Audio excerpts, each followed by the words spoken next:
Umagang kay ganda nga nito at tuloy na naman nga sila sa pagpapalitada dito sa bahay. Tapos na nga nilang bakalan itong pababa ng parking area kaya bubuhusan na nila to ngayon. Tinatanong nga ako ni Willie kung ilang panel daw ba ng gate ang ipapalagay namin dito. Nung una nga sabi ko dalawa lang. Kaso sabi nga ni Foreman baka daw masyadong mahaba pagka dalawa lang. Kaya nakapag-decide na nga kami ni Willie na 4 panel nga ang ipapalagay dito. Naka naman kala mo talaga may ipapark. Handa naman na yung mga bakal na gagamitin dito sa gate. At siguro pag natapos na nila yung biga dito, pwede na nga din nilang gawin yun. Sabi ko nga sa inyo, madami pang mababago dito sa bahay. At yung nakikita nyo, malayo pa nga sa itsura. Ito nga, sa lababo ng dirty kitchen, pinapalitadahan na din, pati yung ilalim. At concrete na nga lang yung pinagawa ko dito na lababo, para nga itatiles na lang at tipid na rin. Ito naman, sa may kisame ng bubong, halos patapos na rin magkabit ng mga metal faring. Kaya bukas, baka magsimula na nga rin sila magkabit ng UPVC. At akala ko nga, hindi napapalitadahan yung mga biga. Kaya nagulat nga ako na pinalitadahan din pala nila to. Siguro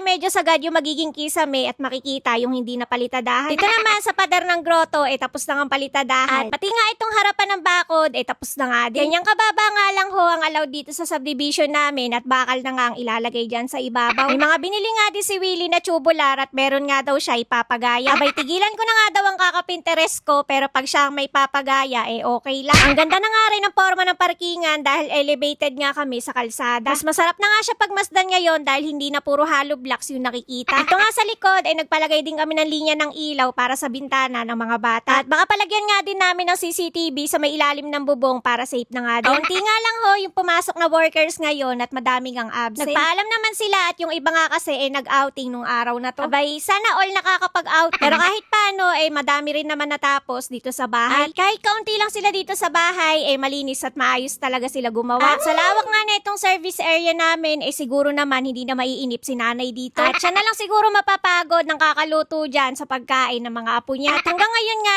pinag-iisipan ko kung anong bintana ang pwedeng ilagay dito. Jalousie or sliding window nga ang first choice namin dito. Kaya lang baka medyo mapamahal na nga kami. Sa tingin nyo anong ibang alternative pa ang pwede naming ipalagay dito? At ito na nga ho yung aerial shot na araw-araw nyong inaabangan. Medyo matagtag lang yung kuha ngayon dahil malakas nga ang hangin. Literal na malayo pa pero malapit na. Kung akala ko na maliit lang na bahay ang ipapagawa namin noon. Pero eto nga't doble pa sa inaakala ko. Abay, nagdadrama na naman. Abay, lahat nga ho kasi ng pampaganda ko napunta na dito at deserve ko naman magdrama. Ilang buwan na nga din kaming sunog at mukhang pulube ng kakabantay dito. Kahit sino naman siguro na nagpapagawa matutuwa kung maganda naman ang kinakalabasan. Yung tipong mapapasabi ka na lang na okay lang kami umiti at maganda naman yung bahay namin. Kaya naman, wag mo akong kakalimutang i-follow. Bukas na lang uli.